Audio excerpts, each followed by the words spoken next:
Hello friends, നമ്മൾ ഇന്ന് കാണാൻ പോകുന്ന ഡോണ്ട് ബി ടു ഇമോഷണൽ എന്ന ഡ്രാമയുടെ എപ്പിസോഡ് 4 ആണേ. അപ്പോൾ സ്റ്റാർട്ടിങ്ങിൽ തന്നെ ജെയിനെയും ഡേനെയാണ് കാണിക്കുന്നത്. അപ്പോൾ ജെയിൻ പറയുന്നുണ്ട്, ഞാൻ PJ ആയിട്ട് ബ്രേക്കപ്പ് ആയത് ശരിയായിട്ടുള്ള തീരുമാനമല്ലേ എന്ന് അവനിങ്ങനെ പറയുന്നുണ്ട്.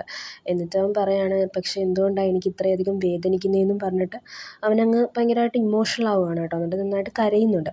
അപ്പം ഡേ പറയുന്നുണ്ട്, നീ നന്നായിട്ട് നീ കരഞ്ഞ് തീർക്ക്, നിൻ്റെ സങ്കടം കരഞ്ഞ് തീർക്ക്, ഞാൻ നിൻ്റെ കൂടെ തന്നെ ഉണ്ടെന്നിങ്ങനെ പറയുന്നുണ്ട്. അങ്ങനെ അവൻ്റെ കൂടെ നിന്ന് അവന് കംഫർട്ട് ചെയ്യുന്നുണ്ട് കേട്ടോ. അങ്ങനെ അടുത്ത ദിവസം അവനാണെങ്കിൽ യൂണിവേഴ്സിറ്റിയിലോട്ട് പോകാനായിട്ട് റെഡി ആവുന്നുണ്ട്. അങ്ങനെ അവൻ റെഡി ആയിക്കൊണ്ടിരിക്കുമ്പോഴാണ് അവൻ ഓർക്കുന്നത്, അവൻ്റെ ആ ഒരു കോമ്പറ്റീഷന് പോകാനായിട്ടുള്ള ആ ഒരു ടൈം ആയിട്ടുണ്ട്. അപ്പം അവനാണെങ്കിൽ ആ ഒരു വരച്ച പിക്ചർ ഇങ്ങനെ നോക്കുന്നുണ്ട്. അപ്പം ഇത് അവൻ നോക്കിയിട്ട്, കാരണം ഈ ഒരു കോമ്പറ്റീഷന് അവൻ എൻ്റർ ആവാൻ തന്നെ കാരണം PJ അല്ലായിരുന്നു. PJ പറഞ്ഞതുകൊണ്ടാണല്ലോ അവൻ ഈ ഒരു കോമ്പറ്റീഷനിൽ എൻ്റർ ആവുന്നത്. അപ്പം അതൊക്കെ ആലോചിച്ചിട്ട് ഇവനാണെങ്കിൽ ആ ഒരു പിക്ചർ ഇങ്ങനെ ഡിലീറ്റ് ചെയ്യാനായിട്ട് പോവുകയാണ് കേട്ടോ. അപ്പം ആദ്യമേ കുറച്ച് നേരം ഒന്ന് ആലോചിച്ച് നിൽക്കുന്നുണ്ടെങ്കിലും പിന്നെ അവനതങ്ങ് ഡിലീറ്റ് ചെയ്യുന്നുണ്ടേ. അടുത്തത് അവരുടെ ആ ഒരു ഡാൻസിങ് ക്ലാസ് ആണ് കാണിക്കുന്നത്. അപ്പോൾ അവിടെയാണെങ്കിൽ നമ്മുടെ ജെയിൻ ആണെങ്കിൽ അവൻ്റെ ഫ്രണ്ടായിട്ടുള്ള ഗ്യാപ്പിനെയാണ് അവൻ്റെ ഡാൻസിങ് പാർട്ട്ണറായിട്ട് ചൂസ് ചെയ്യുന്നത് കേട്ടോ. അങ്ങനെ അവരുടെ ആ ഒരു ഡാൻസ് കളിച്ചുകൊണ്ടിരിക്കുമ്പോഴത്തേക്കും ഗ്യാപ്പ് അവൻ്റെ അടുത്ത് ചോദിക്കുന്നുണ്ട്, നീ PJ ആയിട്ട് സംസാരിച്ച് ക്ലിയർ ചെയ്യുന്നില്ലേ നിങ്ങളുടെ തമ്മിലുള്ള പ്രശ്നം എന്നൊക്കെ ഇങ്ങനെ ചോദിക്കുന്നുണ്ട്. അപ്പം അവനാണെങ്കിൽ ഇങ്ങനെ ഒന്നും പറയുന്നില്ല. അപ്പം അവൻ പറയുന്നുണ്ട്, ഓ ശരി ശരി, നിങ്ങൾ എന്താണെന്ന് വെച്ചാൽ നിൻ്റെ ഇഷ്ടം പോലെ നീ ചെയ്യുമെന്നൊക്കെ പറയുന്നുണ്ട്. എന്നിട്ട് ഇവരാണെങ്കിൽ ഇങ്ങനെ കണ്ടിന്യൂ ചെയ്യുകയാണ് ഡാൻസ്. അപ്പം അവരിങ്ങനെ ഓരോ പാർട്ട്നേഴ്സ് ഇങ്ങനെ സ്വിച്ച് ചെയ്താണ് കേട്ടോ ഡാൻസൊക്കെ കളിക്കുന്നത്. അപ്പോഴത്തേക്കും പെട്ടെന്ന് നമ്മുടെ PJ ആണെങ്കിൽ ജെയിനിനെ ഇങ്ങനെ പിടിച്ച് അവൻ്റെ അടുത്തോട്ട് ഇങ്ങനെ ക്ലോസ് ആയിട്ട് കൊണ്ടുവരുന്നുണ്ട്. അങ്ങനെ അവരാണെങ്കിൽ ഇങ്ങനെ ഡാൻസ് കളിക്കുകയാണ് കേട്ടോ. എന്നിട്ട് ജെയിനാണെങ്കിൽ പറയുന്നുണ്ട്, എന്നെ വീട് എന്തായി കാണിക്കുന്നതെന്നൊക്കെ ചോദിക്കുന്നുണ്ട്. അപ്പോഴത്തേക്കും PJ പറയുന്നുണ്ട്, ഞാൻ എന്ത് ചെയ്യാനാ, ടീച്ചർ പറഞ്ഞതനുസരിച്ച് ഞാൻ ഡാൻസ് ചെയ്യില്ലേ എന്നൊക്കെ പറഞ്ഞിട്ട് നമ്മുടെ ജെയിനെ ആണെങ്കിൽ ഇങ്ങനെ ഭയങ്കര ക്ലോസ് ആയിട്ട് ഇങ്ങനെ പിടിച്ച് വെക്കുകയാണ് കേട്ടോ. എന്നിട്ട് അവരുടെ ആ ഒരു ഡാൻസൊക്കെ ഇങ്ങനെ കണ്ടിന്യൂ ആവുന്നുണ്ടേ. അങ്ങനെ ആ ഒരു സീൻ അവിടെ കട്ടാകുമ്പോൾ പിന്നെ കാണിക്കുന്നത് നമ്മുടെ ജെയിനെയാണ്. അപ്പോൾ ജെയിനാണെങ്കിൽ വീട്ടിലിരുന്ന് PJനെ ആ ഓരോ ഫോട്ടോസും കാര്യങ്ങളൊക്കെ ഇങ്ങനെ നോക്കിക്കൊണ്ടിരിക്കുക. PJ അവനുമായിട്ട് ഒരുമിച്ചുണ്ടായിരുന്ന ആ ഓരോ മൂമെൻറ്റ്സും കാര്യങ്ങളൊക്കെ അവനിങ്ങനെ ആലോചിച്ചുകൊണ്ടിരിക്കുമായിരുന്നു. അപ്പോഴാണ് അങ്ങോട്ടേക്ക് PJ കയറി വരുന്നത്. അപ്പോൾ PJനെ കാണുന്നതും ജെയിനാണെങ്കിൽ ചോദിക്കുന്നുണ്ട്, എന്തിനാണ് ഇവിടെ വന്നതെന്ന് ചോദിക്കുന്നുണ്ട്. അപ്പോൾ PJ പറയാണ്, ഞാനിവിടെ മെഡിസിൻ വാങ്ങാൻ വന്നതാണ്, നീ തന്ന ആ ഒരു മെഡിസിൻ തീർന്നു പോയി, അപ്പം ഞാനാണെങ്കിൽ ഇതുവരെ റിക്കവറും ആയിട്ടില്ല, അപ്പം എനിക്ക് ആ ഒരു മെഡിസിൻ വേണമെന്ന് പറയണം. അപ്പോൾ ജെയിൻ ചോദിക്കുകയാണ്, നിങ്ങളിപ്പോൾ എന്ത് ഗെയിമാണ് പ്ലാൻ ചെയ്യുന്നതെന്ന് ചോദിക്കുകയാണ്. അപ്പോൾ അവൻ പറയുന്നുണ്ട്, ഞാൻ പറയുന്നത് സത്യമാണെന്ന് പറയുന്നുണ്ട്. പക്ഷെ ഞാൻ പറയുന്നതൊന്നും നിനക്കിപ്പോൾ വിശ്വാസമില്ലല്ലോ അല്ലേ എന്നിങ്ങനെ ചോദിക്കുകയാണ്. അപ്പം ജെയിൻ പറയുന്നുണ്ട്, നിങ്ങൾ എൻ്റെ അടുത്ത് മുമ്പും കള്ളത്തരം പറഞ്ഞിട്ടില്ലേന്ന് പറയാണ്. അപ്പോൾ PJ പറയാണ്, നീ എന്നെപ്പറ്റി അങ്ങനെയാണോ ചിന്തിക്കുന്നത്, പക്ഷെ ഞാനിപ്പം ശരിക്കും സത്യമാണ് പറഞ്ഞത്, നീ എന്നെ ഈ അവസ്ഥയിൽ ഇങ്ങനെ വിടാൻ പോവുകയാണോ എന്നിങ്ങനെ ചോദിക്കുന്നുണ്ട്. അപ്പം നമ്മുടെ ജെയിനാണെങ്കിൽ പോയി മെഡിസിനൊക്കെ എടുക്കുന്നുണ്ടേ. എന്നിട്ട് PJ ആണെങ്കിൽ ജെയിൻ്റെ അടുത്ത് താങ്ക്സ് ഒക്കെ പറയുന്നുണ്ട് അവനെപ്പറ്റി കെയർ ചെയ്യുന്നതിന്. എന്നിട്ട് അവൻ പറയുന്നുണ്ട്, ഞാൻ ഇനി മുതൽ ഇവിടുത്തെ റെഗുലർ കസ്റ്റമർ ആയിക്കോളാം എന്നൊക്കെ പറയുന്നുണ്ട്. അപ്പം ഇത് കേട്ടതും ദേഷ്യം വന്നിട്ട് അവനാണെങ്കിൽ അങ്ങ് ഇറങ്ങിയിട്ട് പറയാണ്, എന്നെ ശല്യപ്പെടുത്തുന്നതൊന്ന് നിർത്താവോ എന്ന് ഇങ്ങനെ ചോദിക്കുകയാണ്. അപ്പോൾ PJ പറയാണ്, നീ പറഞ്ഞിട്ടില്ല എൻ്റെ അടുത്ത് എനിക്ക് എന്ത് ആവശ്യം ഉണ്ടെങ്കിലും ഇങ്ങോട്ടേക്ക് വരാൻ, പിന്നെ നീ എന്താ എൻ്റെ കണ്ണിൽ നോക്കി സംസാരിക്കാത്തത്, നിനക്കെന്താ പേടിയാണോ, നീ എന്നെ പഴയ പോലെ ഇഷ്ടപ്പെടുമോയെന്ന് നിനക്ക് പേടിയാണോ എന്ന് ചോദിക്കുന്നുണ്ട്. അപ്പോൾ അങ്ങോട്ടേക്ക് ഡാൻ വന്നിട്ട് പറയാണ്, അവൻ നിൻ്റെ മുഖം പോലും കാണാൻ ഇഷ്ടപ്പെടുന്നില്ല, അതുകൊണ്ടാണെന്ന് പറയാണ്. എന്നിട്ട് ജെയിനെ ശല്യം ചെയ്യുന്നത് നിർത്താനും പറയുന്നുണ്ട്. അപ്പം PJ പറയാണ്, അത് പറയാൻ നിനക്കെന്താ റൈറ്റ് ഉള്ളതെന്ന് പറഞ്ഞിട്ട് അവനാണെങ്കിൽ ജെയിൻ്റെ അടുത്തോട്ട് ക്ലോസ് ആയിട്ട് ചെല്ലുമ്പോഴത്തേക്കും ഡാൻ ആണെങ്കിൽ അവനെ തടയാണ്. അങ്ങനെ അവർ തമ്മിൽ അടി കൂടാനായിട്ട് പോകുമ്പോഴത്തേക്കും അതിൻ്റെ ഇടയ്ക്ക് നമ്മുടെ ജെയിൻ ആണെങ്കിൽ കയറുന്നുണ്ട്. അപ്പോഴാണ് അങ്ങോട്ടേക്ക് അനിയത്തിയും നമുക്ക് ഫുഡ് കഴിക്കാമെന്നും പറഞ്ഞിങ്ങനെ വരുന്നത്. അപ്പോൾ ഇവരുടെ ഈ ഒരു നിപ്പൊക്കെ കാണുമ്പോഴത്തേക്കും അനിയത്തിക്ക് എന്തോ ഒരു പന്തികേടൊക്കെ തോന്നും. അങ്ങനെ നമ്മുടെ PJ ആണെങ്കിൽ ജെയിൻ്റെ അടുത്ത് ഞാൻ പോയിട്ട് പിന്നെ വരാമെന്നൊക്കെ പറഞ്ഞിട്ട് അവനാണെങ്കിൽ അങ്ങ് പോകുന്നുണ്ട്. അപ്പോൾ ജെയിൻ ചോദിക്കുന്നുണ്ട്, ഡാനിൻ്റെ അടുത്ത് എങ്ങനെയാണ് ഇവിടെ വന്നതെന്നൊക്കെ ചോദിക്കുന്നുണ്ട്. അപ്പം അവൻ പറയുന്നുണ്ട്, ഞാൻ പുട്ടിൻ്റെ അടുത്ത് നിന്ന് അഡ്രസ്സ് വാങ്ങിയായിരുന്നു, ഞാൻ നിന്നെപ്പറ്റി ഒരുപാട് വറീഡായിരുന്നു, അതുകൊണ്ടാണ് ഞാൻ അന്വേഷിക്കാനായിട്ട് ഇങ്ങോട്ട് വന്നത്, ഞാൻ വന്നതിപ്പം എന്തായാലും നന്നായെന്നൊക്കെ അവൻ പറയുന്നുണ്ട്. എന്നിട്ട് ജെയിൻ പറയാണ്, PJ എന്നെ ശല്യം ചെയ്യാതിരിക്കാൻ എന്ത് ചെയ്യണമെന്ന് എനിക്കറിയില്ല എന്നിങ്ങനെ അവൻ പറയാണ്.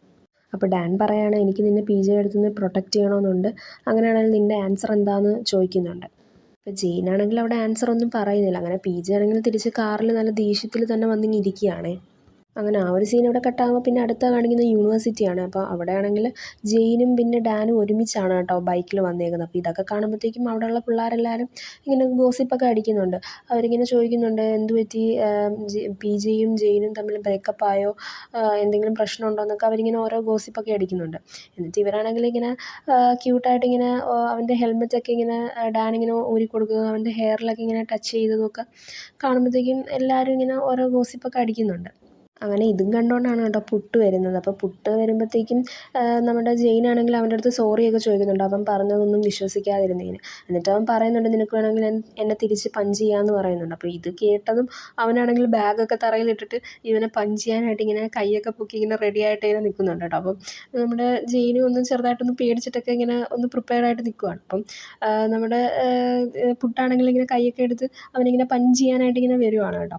എന്നിട്ട് ഇവനെ അങ്ങ് കളിപ്പിക്കുന്നതാണ്. അവൻ പഞ്ചൊന്നും ചെയ്യത്തൊന്നുമില്ല, ജസ്റ്റ് അവനെ ഒന്ന് പറ്റിച്ചതാണ് കേട്ടോ. എന്നിട്ട് അവൻ പറയുകയാണ്, നിൻ്റെ ഫേസ് ഇത്ര പ്രിറ്റി അല്ലേ, പിന്നെ ഞാൻ എങ്ങനെയാണ് പഞ്ച് ചെയ്യുന്നതെന്നൊക്കെ ചോദിക്കുകയാണ്. എന്നിട്ട് അവൻ പറയുന്നുണ്ട്, നീ ഇപ്പം പീഡാനുമായിട്ട് ഇങ്ങനെ വരുന്നതൊക്കെ കണ്ടപ്പോഴത്തേക്കും എനിക്കിപ്പോൾ കുറച്ച് സമാധാനമൊക്കെ ഉണ്ടെന്നൊക്കെ പറയുകയാണ്. എന്നിട്ട് അവനാണെങ്കിൽ ഇങ്ങനെ നടന്നു വരുന്നുണ്ടേ. അങ്ങനെ അവർ നടന്നു വരുമ്പോൾ രണ്ട് പിള്ളേരാണെങ്കിൽ അവർക്കൊരു ബ്രൗച്ചർ കൊടുക്കുന്നുണ്ട്. അപ്പോൾ ഇത് കാണുമ്പോഴത്തേക്കും പുട്ട് പറയുന്നുണ്ട്, ഡാൻ ആണെങ്കിൽ അവൻ്റെ ഫോട്ടോസ് എക്സിബിഷന് വെക്കാനായിട്ട് പോകാം, നിന്നെ അവൻ ഇൻവൈറ്റ് ചെയ്തായിരുന്നു എന്ന് ചോദിക്കുന്നുണ്ട്. അപ്പോൾ അവൻ പറയുന്നുണ്ട് ഇതുവരെ ഇല്ലയെന്ന് പറയുന്നുണ്ട്. എന്നിട്ട് ചോദിക്കുന്നുണ്ട്, ഡാൻ ആണെങ്കിൽ ഫോട്ടോഗ്രാഫർ ആണോ എന്ന് ചോദിക്കുന്നുണ്ട്. അപ്പോൾ അവൻ പറയുകയാണ്, അവനെ കണ്ട ഒരു ഫോട്ടോഗ്രാഫർ ആണെന്നൊന്നും പറയത്തില്ലെങ്കിലും അവൻ്റെ ഉള്ളിലൊരു ആർട്ടിസ്റ്റ് ഉണ്ടെന്നൊക്കെ പറയണം. അപ്പോൾ ഇത് കേൾക്കുന്നതും നമ്മുടെ ജെയിനാണെങ്കിൽ കുറച്ചൊന്ന് ഇമ്പ്രസ് ആയെന്ന് തോന്നുന്നു. അങ്ങനെ അടുത്ത സീനിൽ ഡാൻ്റെ കൂടെ ഫോട്ടോസൊക്കെ എടുക്കാനായിട്ട് ജെയിനും വരുവാണ്. എന്നിട്ട് ഡാനാണെങ്കിൽ പറയുന്നുണ്ട്, ഞാൻ ഈ എടുക്കുന്ന ഫോട്ടോസൊക്കെ എക്സിബിഷന് വെക്കും, എന്നിട്ട് അതിൽ നിന്ന് കിട്ടുന്ന പൈസയൊക്കെ ക്ലബിലാണ് പോകുന്നതെന്നൊക്കെ അവൻ പറയുന്നുണ്ട്. അപ്പം നമ്മുടെ ജെയിൻ പറയാണ്, നിനക്ക് നിങ്ങളെ കണ്ട ഫോട്ടോഗ്രാഫിയൊക്കെ ഇഷ്ടപ്പെടുന്ന ആളാണെന്ന് പറയത്തില്ലെന്ന് പറയാണ്. എന്നിട്ടാണെങ്കിൽ അവൻ പറയുന്നുണ്ട്, എനിക്ക് ഡ്രോയിങ്സൊക്കെ ഒരുപാട് ഇഷ്ടമാണെന്ന് അവൻ പറയുന്നുണ്ട്. അപ്പം ഡാൻ ചോദിക്കുന്നുണ്ട്, അപ്പം കോമ്പറ്റീഷനൊക്കെ കയറിയിട്ടുണ്ടോ എന്നൊക്കെ ചോദിക്കുമ്പോൾ അവൻ പറയും, ആ ഉണ്ട്, പക്ഷേ ഇനി ഇല്ലയെന്ന് അവൻ പറയാണ്. അപ്പം ഇത് കേൾക്കുന്നതും ഡാനാണെങ്കിൽ പറയുന്നുണ്ട്, അന്നേ നീ അങ്ങോട്ടൊന്ന് നിൽക്കുമോ, എനിക്ക് നിൻ്റെ കുറച്ച് ഫോട്ടോസൊക്കെ എടുക്കാം, ഞാൻ എടുത്തു തരാം, നല്ലതാണെന്നൊക്കെ അവൻ പറയുന്നുണ്ട്. അപ്പം അവനാണെങ്കിലും ഓക്കെ എന്നൊക്കെ പറഞ്ഞ് അവനും പോയി പോസൊക്കെ ചെയ്യുന്നുണ്ടേ. എന്നിട്ട് അവർ ഫോട്ടോസൊക്കെ എടുത്ത് കഴിഞ്ഞിട്ട് നമ്മുടെ ജെയിനാണെങ്കിൽ ചോദിക്കുന്നുണ്ട്, ആ ഒരു എക്സിബിഷൻ്റെ കോൺസെപ്റ്റ് എന്താണെന്നൊക്കെ അവൻ ചോദിക്കുന്നുണ്ട്. അപ്പം നമ്മുടെ ഡാൻ പറയുകയാണ്, അത് ബ്ലാക്ക് ആൻഡ് വൈറ്റ് തീമാണ് എന്നൊക്കെ പറഞ്ഞിട്ട് അവനാണെങ്കിൽ ആ എടുത്ത ഫോട്ടോസൊക്കെ ഫോണിലിങ്ങനെ കാണിച്ചൊക്കെ കൊടുക്കുന്നുണ്ട്. അപ്പോൾ ഇതൊക്കെ കണ്ടിട്ട് നമ്മുടെ ജെയിനിന് ഒരുപാട് ഇഷ്ടമാവുന്നുണ്ട്. എന്നിട്ട് അവൻ പറയുന്നുണ്ട്, എനിക്ക് ഈ ഫോട്ടോസൊക്കെ ഒന്ന് സെൻഡ് ചെയ്ത് തരണേ എന്നൊക്കെ അവൻ പറയുന്നുണ്ട്. അപ്പം അവൻ പറയുന്നുണ്ട്, ഡാൻ പറയുന്നുണ്ട്, ഞാനിത് എഡിറ്റ് ചെയ്തിട്ട് നിനക്ക് ഇട്ട് തരാമെന്നൊക്കെ പറയുന്നുണ്ട്. അങ്ങനെ ഡാനാണെങ്കിൽ പറയുന്നുണ്ട്, ഞാൻ നിന്നെ വീട്ടിൽ ഡ്രോപ്പ് ചെയ്തോട്ടെ എന്ന് ചോദിക്കുന്നുണ്ട്. അപ്പോൾ അവന് സമ്മതിക്കുന്നുണ്ട്. അപ്പോൾ പെട്ടെന്നാണെങ്കിൽ ഡാൻ അവൻ്റെ ഹെയറിൽ ഇങ്ങനെ ടച്ച് ചെയ്യുകയാണ്. അപ്പോൾ ജെയിൻ ചോദിക്കുകയാണ്, നിനക്ക് എൻ്റെ മേൽ എന്തെങ്കിലും ഇൻട്രസ്റ്റ് ഉണ്ടോ എന്ന് ചോദിക്കുകയാണ്. അപ്പം ഡാൻ ആണെങ്കിൽ അത് സമ്മതിക്കുന്നുണ്ട്. അപ്പം ജെയിൻ ചോദിക്കുന്നുണ്ട്, എപ്പോൾ തൊട്ടാണെന്ന് ചോദിക്കുമ്പോഴത്തേക്കും ഡാൻ പറയാണ്, ഒരു കാലത്ത് ഞാൻ ഫുട്ബോളൊക്കെ കളിക്കുന്നത് നിർത്തിയിട്ട് പിന്നെ കുറച്ചൊരു ബ്രേക്കൊക്കെ കഴിഞ്ഞിട്ട് തിരിച്ചു വന്നപ്പോഴത്തേക്കും നീയാണ് എന്നെ ഒരുപാട് എൻകറേജ് ചെയ്തത്, നീ അത് ഓർക്കുന്നുണ്ടോ എന്ന് എനിക്കറിയില്ല, പക്ഷേ നിൻ്റെ ആ ഒരു എൻകറേജ്മെൻറ്റും സപ്പോർട്ടും എനിക്ക് അത് ഒരുപാട് ഗുണം ചെയ്തു, അത് ഞാൻ ഒരിക്കലും മറക്കത്തില്ല എന്നൊക്കെ അവൻ പറയുകയാണ്. അങ്ങനെ അവരാണെങ്കിൽ വീട്ടിൽ വരുവാണ്. അങ്ങനെ വീട്ടിൽ വരുമ്പോഴത്തേക്കും ജെയിനാണെങ്കിൽ അവൻ്റെ പേരൻസിന് ഡേനെ പരിചയപ്പെടുത്തിയൊക്കെ കൊടുക്കുന്നുണ്ട്. അപ്പോഴത്തേക്ക് ഇത് കാണുന്നത് അനിയത്തിയാണെങ്കിൽ ചോദിക്കുകയാണ്, ഇത് PJ അല്ലല്ലോ എന്നിങ്ങനെ ചോദിക്കുകയാണ്. അപ്പോൾ ഇത് കേൾക്കുന്നതും എല്ലാവരും അവളെ തന്നെ ഇങ്ങനെ നോക്കുകയാണ്. എന്നിട്ട് അവളാണെങ്കിൽ ഇങ്ങനെ മനസ്സിൽ പറയുകയാണ്, ഇവർ ശരിക്കും ഫ്രണ്ട്സൊന്നും അല്ല എന്നാണ് തോന്നുന്നത്, അതാണെങ്കിൽ ഇവർ ഇത്ര ക്ലോസ് ആണോ എന്നൊക്കെ ഇങ്ങനെ ചോദിക്കുന്നുണ്ട് കേട്ടോ മനസ്സിൽ. അങ്ങനെ അത് കഴിഞ്ഞ് അവരാണെങ്കിൽ ഡേനെ ഫുഡൊക്കെ കഴിക്കാനായിട്ട് ഇൻവൈറ്റ് ചെയ്യുന്നുണ്ട്. അപ്പോഴാണ് അവിടെ ഒരു കസ്റ്റമർ വരുന്നത്. അപ്പം നമ്മുടെ ജെയിനാണെങ്കിൽ അത് മെഡിസിനൊക്കെ എടുത്ത് കൊടുക്കാനായിട്ട് പോകുമ്പം ഡേ ആണെങ്കിൽ അവനെ ഹെൽപ്പ് ചെയ്യുന്നുണ്ട്. അപ്പോൾ ഇത് കാണുന്നതും അവനാണെങ്കിൽ അന്ന് PJ ആണെങ്കിൽ ഈ ഒരു മെഡിസിനൊക്കെ എടുത്ത് നോക്കിയതും ഇട്ടതൊക്കെയാണ് കേട്ടോ അവൻ ഓർമ്മ വരുന്നത്. അങ്ങനെ അവരാണെങ്കിൽ ഫുഡൊക്കെ ഇങ്ങനെ പ്രിപ്പയർ ചെയ്യുവാണ്. അപ്പോഴാണ് അങ്ങോട്ടേക്ക് ജെറ്റ് വരുന്നത്. അപ്പം ജെറ്റ് വന്നിട്ടാണെങ്കിൽ ജെയിൻ്റെ അടുത്ത് ചോദിക്കുന്നുണ്ട്, എനിക്ക് കുറച്ച് പൈസ വേണമായിരുന്നു, എനിക്കാണെങ്കിൽ അച്ഛനെയും അമ്മേനെയും ബുദ്ധിമുട്ടിക്കാൻ താല്പര്യമില്ല, അതൊരു സ്പോർട്സിൻ്റെ ആവശ്യത്തിന് വേണ്ടിയിട്ടാണ് സ്കൂളിൽ, അപ്പോൾ ആ ഒരു ഇവൻറ്റ് കഴിയുമ്പോഴത്തേക്ക് ഞാൻ തിരിച്ചു തരാമെന്ന് പറയുന്നുണ്ട്. അപ്പോഴത്തേക്ക് എത്രയാണെന്ന് ചോദിക്കുമ്പോഴത്തേക്ക് ഇവൻ 50,000 എന്ന് പറയുമ്പോഴത്തേക്ക് ഇത് കേൾക്കുന്നത് അവൻ്റെ കണ്ണ് തള്ളുവാണ് കേട്ടോ ജെയിൻ്റെ. എന്നിട്ട് അവൻ ചോദിക്കുന്നുണ്ട്, ഇത്രയും പൈസ എന്തിനാണ് നിനക്ക്, ഇത് ഏത് ഇവൻറ്റാണ് എന്നൊക്കെ അവനാണെങ്കിൽ അവൻ ചോദിക്കുന്നുണ്ട്. അപ്പോൾ അതൊന്നും അവൻ പറയുന്നില്ല. അപ്പോഴത്തേക്കും അങ്ങോട്ടേക്ക് ഡേ വരുവാണ്. അപ്പോൾ ഡേ വരുന്നത് കാണുമ്പോഴത്തേക്കും അവനാണെങ്കിൽ ജെറ്റ് അങ്ങ് പോകുന്നുണ്ട് അവിടുന്ന്. അടുത്ത സീനിൽ അവരുടെ ആ ഒരു എക്സിബിഷൻ ഹാളാണ് കേട്ടോ കാണിക്കുന്നത്. അപ്പം അവിടെ ചെല്ലുന്നതും ജെയിനാണെങ്കിൽ ചോദിക്കുന്നുണ്ട്, ഡാൻ്റെ പിക്ചേഴ്സൊക്കെ എവിടെയാണെന്ന് ചോദിക്കുന്നുണ്ട്. അങ്ങനെ അവിടെ ആണെങ്കിൽ അവിടെ ചെല്ലുമ്പോഴത്തേക്കും അവൻ കാണുന്നത് അവൻ്റെ തന്നെ പിക്ചറാണ്. അപ്പം ഡാനാണെങ്കിൽ പറയുന്നുണ്ട്, എനിക്കാണെങ്കിൽ നിന്നെ സർപ്രൈസ് ചെയ്യണമായിരുന്നു, അതാണ് ഞാൻ നിൻ്റെ അടുത്ത് നേരത്തെ പറയാറുത് എന്നൊക്കെ പറയുന്നുണ്ട്. അപ്പം ഇതൊന്നും കാണുമ്പം നമ്മുടെ ജെയിനാണെങ്കിൽ അത്ര ഹാപ്പി ആവുന്നില്ല. കാരണം അവിടെയുള്ള ഓരോരുത്തരാണെങ്കിൽ ഇതിനെ പറ്റിയിട്ട് ഗോസിപ്പ് പറയുകയാണ്, ഈ ഒരു പിക്ചേഴ്സിൽ കാണുന്നത് ആ ഒരു ഫോട്ടോഗ്രാഫറിൻ്റെ ബോയ് ഫ്രണ്ട് ആണെന്നൊക്കെ തോന്നുന്നു എന്നൊക്കെ പറയണം. അതുമാത്രമല്ല ആ ഒരു പിക്ചറിൻ്റെ പ്രൈസിനെ പറ്റിയിട്ടും ഒക്കെ ഓരോന്ന് പറയുന്നുണ്ട്. കാരണം ഇത് ഇത്ര പ്രൈസ്ലെസ് ഒക്കെ അല്ല, ഇത് അത്ര അധികം എക്സ്പെൻസീവ് ഒന്നും അല്ല, ഈ ഫോട്ടോസിൽ ഇതിനും വേണ്ടി എന്താണെന്നൊക്കെ ഓരോരുത്തരൊക്കെ പറയുന്നുണ്ട്. അപ്പോൾ ഇതെല്ലാം കേട്ടിട്ട് അവന് നല്ല സങ്കടമാവുന്നുണ്ട്. അങ്ങനെ ജെയിനാണെങ്കിൽ ഡേയോട് ദേഷ്യപ്പെടുവാണ്. അവൻ്റെ ആ ഒരു കൺസെൻറ്റ് ഇല്ലാതെ ആ ഒരു പിക്ചേഴ്സൊക്കെ ഡിസ്പ്ലേ ചെയ്യുന്നില്ല. അവൻ പറയുകയാണ് എനിക്ക് ആ ഒരു ഫോട്ടോസൊക്കെ ഇഷ്ടപ്പെട്ടു, പക്ഷേ എൻ്റെ ആ ഒരു ഫോട്ടോസ് ഡിസ്പ്ലേ ചെയ്യുന്നതിന് മുമ്പ് എന്നോടൊന്ന് ചോദിക്കണമായിരുന്നു. അതുമാത്രമല്ല എൻ്റെ ആ ഒരു പിക്ചേഴ്സിന് ആ ഒരു വിലയിടുന്നത് എനിക്ക് ഒട്ടും ഇഷ്ടമല്ല, അത് എനിക്ക് വിലയിടുന്നത് പോലെയാണ് എന്നൊക്കെ അവനിങ്ങനെ നല്ല ഇമോഷണലായിട്ട് പറയുന്നുണ്ട്. അപ്പം അത് കേട്ടതും നമ്മുടെ ഡേ ആണെങ്കിൽ അവൻ്റെ അടുത്ത് സോറി പറയുന്നുണ്ട്. എന്നിട്ട് അവനാണെങ്കിൽ ഞാനത് ഇപ്പം തന്നെ എടുത്ത് മാറ്റിയേക്കാം എന്നൊക്കെ പറഞ്ഞിട്ട് അവനാണെങ്കിൽ അത് വിളിച്ച് പറയുന്നുണ്ട് ആ ഒരു ഫോട്ടോസൊക്കെ എടുത്ത് മാറ്റാൻ. അപ്പോഴാണ് പറയുന്നത് ആ ഒരു ഫോട്ടോസ് ഓൾറെഡി സെയിലായെന്ന് പറയുകയാണ് കേട്ടോ. അപ്പോൾ ഇവനാണെങ്കിൽ ഓടി വന്നിട്ട് ചോദിക്കുന്നുണ്ട് ആരാ സെയിൽ ചെയ്തത്, അത് തിരിച്ചു വാങ്ങണമെന്നൊക്കെ പറയുകയാണ്. അപ്പോഴാണ് അത് ആരാ വാങ്ങിച്ചതെന്ന് കാണിക്കുന്നത്. അത് വേറെ ആരുമല്ല, PJ ആണ് കേട്ടോ ആ ഒരു ഫോട്ടോസൊക്കെ വാങ്ങിച്ചത്. എന്നിട്ട് PJ പറയുകയാണ് ഇപ്പോൾ ആ ഒരു ഫോട്ടോസിൻ്റെയൊക്കെ ഓണർഷിപ്പ് എനിക്കാണെന്ന് പറയുന്നുണ്ട്. ഞാൻ ആ ഫോട്ടോസ് വാങ്ങിച്ചത് നിനക്ക് ഇഷ്ടമായില്ലല്ലേ എന്ന് ജെയിൻ്റെ അടുത്ത് ചോദിക്കുന്നുണ്ട്. ജെയിനാണെങ്കിൽ പറയുകയാണ് നിങ്ങളും എൻ്റെ ആ ഒരു ഫോട്ടോസിന് വിലയിട്ടല്ലേ എന്ന് ചോദിക്കുവാണ്. അപ്പം PJ ആണെങ്കിൽ പറയുന്നുണ്ട് നിനക്ക് ഞാൻ ആ നിൻ്റെ ഫോട്ടോസ് വാങ്ങിയത് ഇഷ്ടപ്പെട്ടില്ല എങ്കിൽ നിനക്ക് തിരിച്ചു വേണമെങ്കിൽ നീ എൻ്റെ കൂടെ ഒരു കോൺട്രാക്റ്റ് വെച്ചാൽ മതി, ഞാനത് നിനക്ക് തിരിച്ചു തരാമെന്ന് പറയുകയാണ്. അപ്പോൾ ഇത് കേൾക്കുമ്പോഴത്തേക്കും ഡേ ആണെങ്കിൽ ചോദിക്കും ഇതെങ്ങനെ ശരിയാവും എന്നൊക്കെ അവനിങ്ങനെ പറയുമ്പോഴത്തേക്കും നമ്മുടെ ജെയിനാണെങ്കിൽ ഇങ്ങനെ ദേഷിച്ച് പറയും ഇതിനെല്ലാം കാരണം നിങ്ങളല്ലേ, നിങ്ങളാണെങ്കിൽ ഈ ഒരു ഫോട്ടോസ് ഇങ്ങനെ സെയിലിന് ഇങ്ങനെ വെച്ചില്ലായിരുന്നെങ്കിൽ ഇതൊന്നും സംഭവിക്കത്തില്ലായിരുന്നു എന്ന് പറയും. എന്നിട്ട് അവനാണെങ്കിൽ പറയും എനിക്ക് കുറച്ച് നേരം ഒന്ന് ഒറ്റയ്ക്ക് ഇരിക്കണമെന്ന് പറഞ്ഞിട്ട് അവനാണെങ്കിൽ അവിടെ നിന്ന് ഇറങ്ങുവേ. അങ്ങനെ അവൻ പുറത്തോട്ട് ഇറങ്ങുമ്പോഴത്തേക്കും അവനൊരു മെസ്സേജ് വരുവേ. അത് PJയുടെ മെസ്സേജ് ആയിരുന്നു. അപ്പം അവൻ്റെ അടുത്ത് ആ ഒരു ഹോളിൻ്റെ ബാക്ക് വശത്തോട്ട് വരാനാണ് പറയുന്നത്. അപ്പോൾ അവനാണെങ്കിൽ ഒന്നും മടിച്ച് നിന്നിട്ട് അവനാണെങ്കിൽ അങ്ങോട്ടേക്ക് ചെല്ലുന്നുണ്ട്. അപ്പോൾ ജെയിനാണെങ്കിൽ അവിടെ ചെല്ലുമ്പോഴത്തേക്കും PJ പറയുന്നുണ്ട് നിന്നെപ്പറ്റി അവരോരോരുത്തർ ഓരോന്ന് പറഞ്ഞ് നിന്നെ ബുദ്ധിമുട്ടിച്ചപ്പം നിന്നെ ഞാൻ ഹെൽപ്പല്ലേ ചെയ്തത് ആ ഒരു പിക്ചേഴ്സൊക്കെ വാങ്ങിച്ചിട്ടെന്ന് ഇങ്ങനെ പറയുമ്പോഴത്തേക്കും അവൻ പറയുന്നുണ്ട് ഡാനാണെങ്കിൽ അത് ഓൾറെഡി ആ ഒരു ഫോട്ടോസൊക്കെ എടുത്ത് മാറ്റാനായിട്ട് പോകുമായിരുന്നു, പിന്നെ നിങ്ങളെന്തിനാ അത് വാങ്ങിച്ചതെന്നൊക്കെ ചോദിക്കുന്നുണ്ട്. അപ്പം അവൻ പറയുന്നുണ്ട് ഞാൻ വാങ്ങിച്ചതല്ലേ ഇപ്പം നല്ലത്, വേറെ ആരെങ്കിലും ആയിരുന്നെങ്കിലോ എന്നിങ്ങനെ ചോദിക്കുമ്പോഴത്തേക്കും അവൻ പറയുന്നുണ്ട് വേറെ ആരെങ്കിലും ആയിരുന്നെങ്കിൽ പിന്നെയും കുഴപ്പമില്ലായിരുന്നെന്നൊക്കെ അവൻ പറയുകയാണ്. അപ്പം PJ ആണെങ്കിൽ പറയുകയാണ് നിനക്ക് ഞാൻ ആ ഫോട്ടോസ് വാങ്ങി ഇഷ്ടപ്പെട്ടില്ലെങ്കിൽ നീ ആണെങ്കിൽ എൻ്റെ കൂടെ ഒരു കോൺട്രാക്റ്റ് വെക്കെന്നും പറഞ്ഞിട്ട് അവനാണെങ്കിൽ ആ ഒരു ചെയിൻ ഇങ്ങനെ എടുത്തിട്ട് അവൻ്റെ ആ ഒരു ഫിംഗർ ആണെങ്കിൽ ആ ഒരു ചെയിനിൻ്റെ അടുത്തോട്ട് ഇങ്ങനെ കൊണ്ടുവരികയാണ്. അപ്പോൾ അവനാണെങ്കിൽ ദേഷ്യപ്പെട്ട് പറയുകയാണ് നിങ്ങൾക്ക് എന്താ വട്ടാണോ, നിങ്ങൾ എന്തൊക്കെയായി കാണിക്കുന്നതെന്നൊക്കെ അവനാണെങ്കിൽ ദേഷ്യപ്പെട്ട് ചോദിക്കുകയാണ്. എന്നിട്ട് അവൻ പറയുകയാണ് നിങ്ങൾ എന്തിനാ എന്നെ എപ്പോഴും ഇങ്ങനെ ഫോഴ്സ് ചെയ്യുന്നതെന്ന് ചോദിക്കുകയാണ്. അപ്പോൾ അവൻ പറയുന്നുണ്ട് ഞാൻ നിന്നെ ഒരിക്കലും ഫോഴ്സ് ചെയ്തിട്ടില്ല എന്ന് പറഞ്ഞിട്ട് അവനെയാണെങ്കിൽ ഭയങ്കര ടൈറ്റായിട്ട് ഇങ്ങനെ ഹഗ് ചെയ്യുവാണ് കേട്ടോ. ഹഗ് ചെയ്തിട്ട് അവനെ ഇങ്ങനെ ക്ലോസ് ആയിട്ട് കൊണ്ടുവന്നിട്ട് ഇങ്ങനെ ചോദിക്കുന്നുണ്ട് നീ ശരിക്കും ഒന്നും ഫീൽ ചെയ്യുന്നില്ലേ എന്നിങ്ങനെ ചോദിക്കുവാണ്. അപ്പോഴത്തേക്കും അവൻ പറയുന്നുണ്ട് എന്നെ വിട് അല്ലെങ്കിൽ ഞാൻ ഷൗട്ട് ചെയ്യും എന്നൊക്കെ പറയുകയാണ്. അപ്പോഴത്തേക്കും അവൻ പറയുന്നുണ്ട് ആ ശരി നീ ഷൗട്ട് ചെയ്തോ, അപ്പം എല്ലാവരും കേൾക്കുമല്ലോ, ഡാനും ബാക്കിയുള്ള ആളുകളെല്ലാവരും കേൾക്കുമെന്ന് പറയുകയാണ്. അപ്പോഴത്തേക്കും അവൻ പറയുന്നുണ്ട് നിങ്ങളെന്നെ ഹേർട്ട് ചെയ്യുക വിട് എന്നൊക്കെ അവൻ ഇങ്ങനെ പറയുന്നുണ്ട്. എന്നാൽ അവനാണെങ്കിൽ അതൊന്നും കേൾക്കുന്നില്ല. അവനെ പിന്നെയും അവനിങ്ങനെ ഫോഴ്സ് ചെയ്ത് ഇങ്ങനെ കിസ് ചെയ്യുവാണ് കേട്ടോ. അപ്പോൾ ജെയിൻ പറയുകയാണ് നിങ്ങൾക്കിതെല്ലാം ഒരു ഫണ്ണാണല്ലേ എന്ന് ചോദിക്കുവാണ്. അപ്പം PJ പറയുന്നുണ്ട് നീ എന്നെപ്പറ്റി ഇങ്ങനെയൊക്കെയാണോ ചിന്തിക്കുന്നതെന്ന് ചോദിക്കുകയാണ്. അപ്പം അവനാണെങ്കിൽ PJനെ തള്ളി മാറ്റിയിട്ട് അങ്ങ് പോകുന്നുണ്ട്. അപ്പോൾ അങ്ങോട്ടേക്ക് ഡാൻ വരുന്നുണ്ട്. അപ്പോൾ ഡാൻ വന്നിട്ട് ചോദിക്കുന്നുണ്ട് അത് PJ ആണോ, അവൻ നിന്നെ എന്തെങ്കിലും ചെയ്തോ എന്നൊക്കെ ചോദിക്കുന്നുണ്ട്. അപ്പം ജെയിനാണെങ്കിലൊന്നും പറയുന്നില്ല. എന്നിട്ട് അവനാണെങ്കിൽ അങ്ങ് പുറത്തോട്ട് പോവുകയാണ്. എന്നിട്ട് ജെയിൻ പറയുന്നുണ്ട് എനിക്ക് വീട്ടിൽ പോകണമെന്ന് പറയുന്നുണ്ട്. അപ്പം ഡേ ആണെങ്കിൽ പറയുന്നുണ്ട് ഞാൻ നിന്നെ കൊണ്ടാക്കാമെന്ന് പറയുന്നുണ്ട്. അങ്ങനെ അവൻ പോകാനായിട്ട് പോകുമ്പോഴത്തേക്കും ഡേ ആണെങ്കിൽ അവൻ്റെ കൈ കയറി പിടിക്കുന്നുണ്ട്. എന്നിട്ട് പറയുന്നുണ്ട് എനിക്കറിയാം ഇതിപ്പോൾ കറക്റ്റ് സമയമല്ല എന്ന്, പക്ഷേ എന്നാലും എനിക്ക് നിന്നോടൊരു കാര്യം പറയണമെന്ന് പറഞ്ഞിട്ട് അവനാണെങ്കിൽ പറയുകയാണ് എനിക്ക് നിന്നെ കുറേ കാലമായിട്ട് ഇഷ്ടമാണെന്നിങ്ങനെ പറയുകയാണ്. എന്നിട്ട് അവൻ പറയുന്നുണ്ട് നിനക്ക് ഓർമ്മയുണ്ടോ എൻ്റെ ഫാമിലി ആണെങ്കിൽ കുറച്ച് ബുദ്ധിമുട്ടായിട്ടുള്ള ഒരു സ്റ്റേജിൽ കൂടെ പൊയ്ക്കൊണ്ടിരുന്ന സമയത്ത് എനിക്കാണെങ്കിൽ ഫുട്ബോളൊക്കെ കുറച്ച് നാളത്തേക്ക് ഉപേക്ഷിക്കേണ്ടി വന്നു. അപ്പം അതിനുശേഷം ഞാനാണെങ്കിൽ പ്രാക്ടീസൊക്കെ ചെയ്യാനായിട്ട് വന്നപ്പോൾ എന്നെക്കൊണ്ട് പറ്റുന്നുണ്ടായിരുന്നില്ല. എന്നാൽ ആരും അറിയാതെ ഞാൻ സീക്രട്ടായിട്ട് പ്രാക്ടീസൊക്കെ ചെയ്തുകൊണ്ടേയിരുന്നു. പക്ഷേ എന്നെക്കൊണ്ടത് കറക്റ്റായിട്ട് ചെയ്യാൻ പറ്റുന്നുണ്ടായിരുന്നില്ല. എന്നാൽ ആ ഒരു സമയത്താണ് നീ എന്നെ വന്ന് എൻകറേജ് ചെയ്തത്. ആ ഒരു എൻകറേജ്മെൻറ്റ് എനിക്ക് എൻ്റെ ലൈഫിൽ കിട്ടിയ ഒരു വലിയൊരു സപ്പോർട്ടാണെന്നൊക്കെ അവൻ പറയുന്നുണ്ട്. അതിനുശേഷം ഞാൻ നിന്നെ ദൂരത്ത് നിന്ന് എപ്പോഴും വാച്ച് ചെയ്തുകൊണ്ടേയിരുന്നു എന്ന് അവൻ പറയുകയാണ്. അപ്പം ജെയിനാണെങ്കിൽ ചോദിക്കുന്നുണ്ട് ഇപ്പോൾ എന്തിനാണ് ഇതൊക്കെ പറഞ്ഞതെന്ന് ചോദിക്കുന്നുണ്ട്. അപ്പം അവൻ പറയുകയാണ് എനിക്ക് നിന്നെ ഒരിക്കൽ കൂടി ഇങ്ങനെ നഷ്ടപ്പെടാൻ വയ്യ എന്ന് പറയുകയാണ്. അപ്പം എന്നിട്ട് അവൻ ചോദിക്കുന്നുണ്ട് നീ എൻ്റെ ബോയ് ഫ്രണ്ട് ആവുമോ എന്ന് ചോദിക്കുന്നുണ്ട്. അപ്പം ഇത് കേട്ടതും ജെയിനാണെങ്കിൽ പറയുന്നുണ്ട് എനിക്കിപ്പം അത് ഒരു ആൻസർ ചെയ്യാനായിട്ട് എനിക്ക് പറ്റത്തില്ല, ഞാൻ ഇതിനെപ്പറ്റി ആലോചിച്ചിട്ട് ഞാൻ ഒരു ആൻസർ പറയാമെന്ന് അവൻ പറഞ്ഞിട്ട് അങ്ങ് പോവുകയാണ്. അടുത്ത സീനിൽ ജെയിനെയും ജെയിൻ്റെ ഫ്രണ്ട്സിനെയാണ് കാണിക്കുന്നത്. അവരുടെ ഒരു പ്രാക്ടീസ് മാച്ച് നടന്നുകൊണ്ടിരിക്കുകയാണ്. അവരുടെ ഫൈനൽ മാച്ചിന് മുമ്പായിട്ടുള്ളൊരു മാച്ചാണ് കേട്ടോ അവിടെ നടക്കുന്നത്. അപ്പം ഇത് കാണാനായിട്ട് PJ അവിടെ വന്നിട്ടുണ്ട്. അപ്പോൾ PJനെ കാണുന്നതും ജെയിനാണെങ്കിൽ വന്നിട്ട് ചോദിക്കുന്നുണ്ട്, നിങ്ങൾ എന്തിനാണ് ഇവിടെ വന്നതെന്നൊക്കെ ചോദിക്കുന്നുണ്ട്.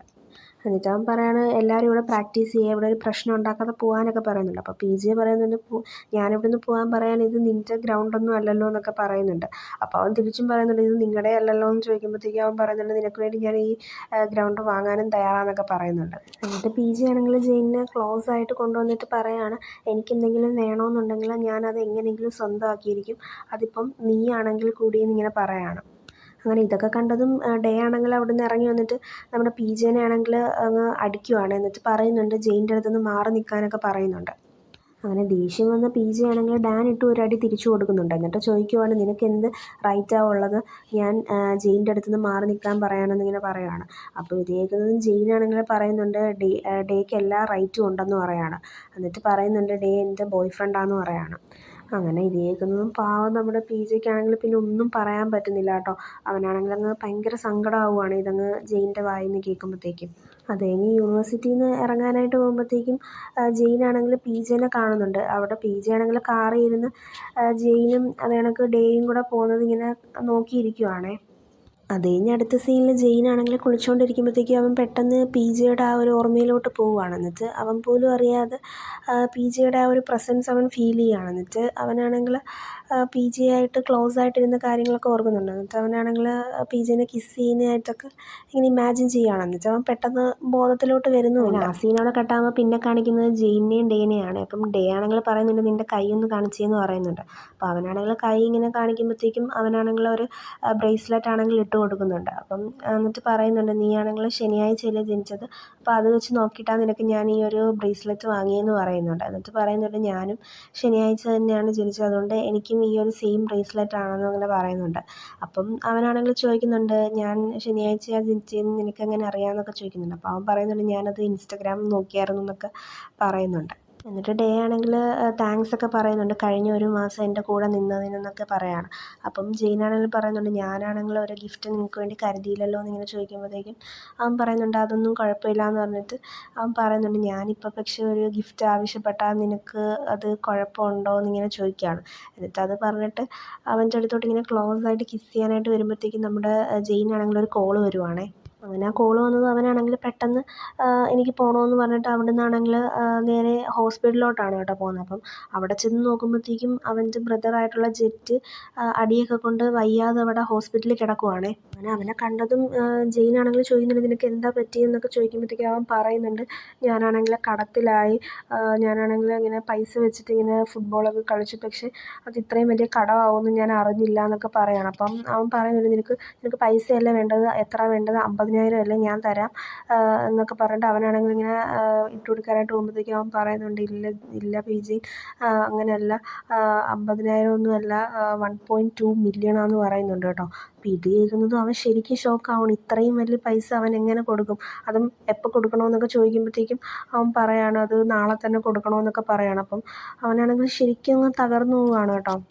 എന്നിട്ട് അവൻ പറയുന്നുണ്ട്, ഇത്രയും വലിയ എമൗണ്ട് ഞാൻ എങ്ങനെ അറേഞ്ച് ചെയ്യും എന്നൊക്കെ അവൻ പറയണം. അപ്പോൾ അവൻ പറയുന്നുണ്ട്, പ്ലീസ് PJ എന്നെ എങ്ങനെയെങ്കിലും ഹെൽപ്പ് ചെയ്യുക, അവരെന്നെ കൊല്ലും, അവരെന്നെ അല്ലെങ്കിൽ ഉപദ്രവിക്കും, ഇതിനൊക്കെ അടിക്കും എന്നൊക്കെ അവനിങ്ങനെ പറയണം, എനിക്കവരെ പേടിയാന്നൊക്കെ അവനിങ്ങനെ പറഞ്ഞ് ഭയങ്കരമായിട്ട് കരയുന്നുണ്ട്. എന്നിട്ട് പറയുന്നുണ്ട്, PJൻ്റെ ആ ബോയ് ഫ്രണ്ട് ഇല്ലേ, ആ ഒരു കാറൊക്കെ ഉള്ള അയാളുടെ അടുത്ത് പറഞ്ഞ് അയാൾ നമ്മളെ ഹെൽപ്പ് ചെയ്തില്ലേ, പ്ലീസ് പറ, എന്നെ എങ്ങനെയെങ്കിലും രക്ഷിക്കുക എന്നൊക്കെ പറഞ്ഞ് അവനാണെങ്കിൽ അങ്ങ് കിടന്ന് കരയുവാണ്. അപ്പോഴത്തേക്കും ആ ഒരു ആളുകൾ വിളിക്കുവാണ് കേട്ടോ ഫോണിൽ. എന്നിട്ട് പറയുന്നുണ്ട്, ഞങ്ങളുടെ ക്യാഷ് വേണം, എപ്പോഴാണ് തരുന്നതെന്നൊക്കെ പറയുന്നുണ്ട്. അപ്പം ഇവനാണെങ്കിൽ പറയുന്നുണ്ട്, ഞാൻ ജെറ്റിൻ്റെ ബ്രദറാണ്, എനിക്ക് നിങ്ങളെ കാണണമെന്ന് പറയുന്നുണ്ട്. അപ്പോൾ അവർ പറയുന്നുണ്ട്, നീ ഹോസ്പിറ്റലിൻ്റെ താഴോട്ട് വരാൻ പറയുന്നുണ്ട്. അങ്ങനെ അവനാണെങ്കിൽ അവരെ പോയി മീറ്റ് ചെയ്യുന്നുണ്ട്. എന്നിട്ട് അവൻ പറയുന്നുണ്ട്, എൻ്റെ കയ്യിൽ ഇപ്പോൾ പൈസയൊന്നുമില്ല, പക്ഷെ നിങ്ങളെനിക്ക് കുറച്ച് സമയം താ, ഞാൻ എങ്ങനെയെങ്കിലും നിങ്ങളുടെ പൈസയൊക്കെ തരാമെന്നൊക്കെ പറയുന്നുണ്ട്. എന്നാൽ അയാളാണെങ്കിൽ അതൊന്നും കേൾക്കുന്നില്ല. അയാൾ പറയുന്നത്, എനിക്ക് നാളെ തന്നെ എൻ്റെ പൈസ ഫുള്ള് വേണമെന്നൊക്കെ പറയണം, ഇല്ലെങ്കിൽ നിൻ്റെ ബ്രദറിൻ്റെ കൈയും കാലും ഒക്കെ ഞാൻ ഒടിക്കും എന്നൊക്കെ പറയണം. അപ്പോൾ ഇത് കേൾക്കുന്നത് അവൻ ദേഷ്യം വന്നിട്ട്, നിങ്ങൾ അവനെ എന്തെങ്കിലും ചെയ്താൽ ഞാൻ പോലീസിൽ കംപ്ലയിൻറ്റ് ചെയ്യുമെന്നൊക്കെ പറയുകയാണ്. അപ്പം ഇത് കേൾക്കുന്ന അയാൾക്ക് ദേഷ്യം വന്ന് അയാൾ അവനെ അടിക്കുന്നുണ്ട്. എന്നിട്ട് പറയുന്നുണ്ട്, നീ അങ്ങനെ എന്തെങ്കിലും ചെയ്താൽ നിൻ്റെ ഫാമിലിനെ ഞാൻ പിന്നെ വെച്ചേക്കത്തില്ല, നിൻ്റെ ആ ഒരു നിങ്ങളുടെ ഫാമിലിയുടെ ആ ഒരു ഷോപ്പും കാര്യങ്ങളും എല്ലാം ഞാൻ ഇല്ലാതാക്കും എന്നൊക്കെ അയാളിങ്ങനെ അവനെ ഒരുപാട് ഭീഷണിപ്പെടുത്തുന്നുണ്ട്. എന്നിട്ട് അവനെ ഇട്ട് ഒരുപാട് അടിക്കുന്നുണ്ട്. എന്നിട്ട് പറയുന്നുണ്ട് എനിക്ക് നാളെ തന്നെ എൻ്റെ എല്ലാ പൈസയും ഇൻട്രസ്റ്റും കൂടെ ചേർത്തിട്ട് എനിക്ക് വേണമെന്നൊക്കെ പറഞ്ഞിട്ട് അവനാണെങ്കിൽ ഒത്തിരി ഇട്ട് അടിക്കുന്നുണ്ട്. ശരിക്കും ഈ ഒരു സീൻ കാണുമ്പോൾ നല്ല സങ്കടമാവുകയെ നമുക്ക്. ജെയിൻ്റെ ഫാമിലി എത്രത്തോളം ഇമ്പോർട്ടൻ്റ് ആണെന്ന് നമുക്കറിയാമല്ലോ. അങ്ങനെ അവനാണെങ്കിൽ ഇനി എന്ത് ചെയ്യണമെന്ന് അറിയാൻ വയ്യ. അതിങ്ങനെ നടന്നു വരുമ്പോഴത്തേക്കും പെട്ടെന്നൊരു ബൈക്ക് തട്ടാനായിട്ട് വരും. അങ്ങനെ അവനാണെങ്കിൽ പെട്ടെന്നങ്ങ് മറിഞ്ഞ് വീഴും. അങ്ങനെ അവൻ്റെ ബോധം അങ്ങ് പോവുകയാണ് അവിടെ വെച്ചിട്ട്. അങ്ങനെ ബോധം പോയ ജെയിനെ ആണെങ്കിൽ എടുത്തുകൊണ്ട് വരുന്നത് PJ ആണ്. അങ്ങനെ വീട്ടിൽ വന്നിട്ട് അവനാണെങ്കിൽ ജെയിൻ്റെ അടുത്ത് ചോദിക്കുന്നുണ്ട്, നീ എന്തിനാ ഇങ്ങനെ മഴയത്തൊക്കെ ഇറങ്ങി നടക്കുന്നത്, അതേപോലെ നിൻ്റെ ഫേസിൽ ഇത് എന്ത് പറ്റി എന്നൊക്കെ ചോദിക്കുന്നുണ്ട്. എന്നാൽ അവനാണെങ്കിൽ ഒന്നും പറയുന്നില്ല. അപ്പം PJ പറയുകയാണെന്ന് ഞാൻ നിനക്ക് ടവൽ എടുത്തിട്ട് വരാമെന്ന് പറഞ്ഞിട്ട് അവനാണെങ്കിൽ അങ്ങോട്ട് പോകുന്നുണ്ട്. എന്നിട്ട് ജെയിനാണെങ്കിൽ PJ എന്ന് പറഞ്ഞ് വിളിച്ചിട്ട് അവൻ്റെ കൂടെ പോകുന്നുണ്ട്. എന്നിട്ട് അവനാണെങ്കിൽ തറയിൽ മുട്ടുകുത്തി ഇരുന്നിട്ട് അവൻ്റെ അടുത്ത് ചോദിക്കുകയാണ്, എനിക്ക് നിങ്ങളുടെ അടുത്ത് നിന്ന് ഒരു കാര്യം ആവശ്യമുണ്ടെന്ന് ഇങ്ങനെ പറയുകയാണ്. അപ്പം PJ ആണെങ്കിൽ ചോദിക്കുന്നുണ്ട്, നിനക്ക് എൻ്റെ അടുത്ത് നിന്ന് ഒരു ഫേവറാണോ വേണ്ടതെന്ന് ചോദിക്കുന്നുണ്ട്. അപ്പോൾ അവൻ പറയുകയാണ്, ജെറ്റാണെങ്കിൽ പൈസ വെച്ച് കളിച്ചിട്ട് ഇപ്പോൾ അവൻ വലിയൊരു കടം ഉണ്ടാക്കി വെച്ചിരിക്കുകയാണ്. അവർ ചോദിക്കുന്നത് 1.2 മില്യൺ ആണ്. അത് ഞാൻ കൊടുത്തില്ലെങ്കിൽ അവരെൻ്റെ ഫാമിലി തന്നെ നശിപ്പിക്കും. പ്ലീസ് എനിക്ക് വേണ്ടി ആ ഒരു കടം ക്ലിയർ ചെയ്യാൻ പറ്റുമോ എന്ന് അവനിങ്ങനെ ചോദിക്കുന്നുണ്ട്. അപ്പോൾ PJ ചോദിക്കുകയാണ്, നീ ശരിക്കും ആലോചിച്ചിട്ട് തന്നെയാണോ ഈ ഒരു കോൺട്രാക്റ്റിനെ പറ്റിയിട്ട് എൻ്റെ അടുത്ത് സംസാരിക്കുന്നത്? നിനക്കറിയാമല്ലോ ഈ ഒരു ഡീൽ പ്രകാരം എനിക്ക് നിന്നോട് തിരിച്ച് എന്ത് വേണമെങ്കിലും ആവശ്യപ്പെടാമെന്ന് പറയുകയാണ് PJ. അപ്പം അതെല്ലാം അവൻ സമ്മതിക്കുന്നുണ്ട്. അങ്ങനെ PJ ആണെങ്കിൽ ആ ഒരു ചെയിൻ ഇങ്ങനെ അവന് എടുത്തു കൊടുക്കുന്നുണ്ട്. അങ്ങനെ ജെയിനാണെങ്കിൽ ആ ഒരു ചെയിനിൽ അവൻ്റെ ബ്ലഡ് വെച്ചിട്ട് അവരിപ്പം ശരിക്കും ആ ഒരു എഗ്രിമെൻ്റ് ഇപ്പോൾ ഫോം ചെയ്തിരിക്കുകയാണ്. ശരിക്കും ഈ ഒരു എപ്പിസോഡ് കണ്ടു കഴിഞ്ഞപ്പോൾ എനിക്ക് സങ്കടമാണോ സന്തോഷമാണോ എന്താണെന്നൊന്നും അറിയാൻ വയ്യ. ഒരു വല്ലാത്തൊരു ഫീലാണേ. എന്നാൽ ഇനി വരും എപ്പിസോഡ്സ് കാണാൻ ഞാൻ ശരിക്കും എക്സൈറ്റഡ് ആണ്. കാരണം ഇനി എന്താകുമെന്ന് അറിയില്ലല്ലോ. അപ്പോൾ നിങ്ങൾക്കും ഈ ഒരു ഡ്രാമ അപ് ടു ഡേറ്റ് ആയിട്ട് കാണണമെങ്കിൽ എൻ്റെ ചാനലൊന്ന് സബ്സ്ക്രൈബ് ചെയ്യണേ കൂട്ടുകാരെ. അപ്പോൾ ഇവിടെ വെച്ചിട്ട് എപ്പിസോഡ് 4 എൻഡ് ആവുകയാണ്. അപ്പോൾ നിങ്ങൾക്ക് വീഡിയോ ഇഷ്ടപ്പെടുവാണെങ്കിൽ ചാനലൊന്ന് മറക്കാതെ സബ്സ്ക്രൈബ് ചെയ്ത് സപ്പോർട്ട് ചെയ്യണേ കൂട്ടുകാരെ. അപ്പോൾ ബൈ ഫ്രണ്ട്സ്.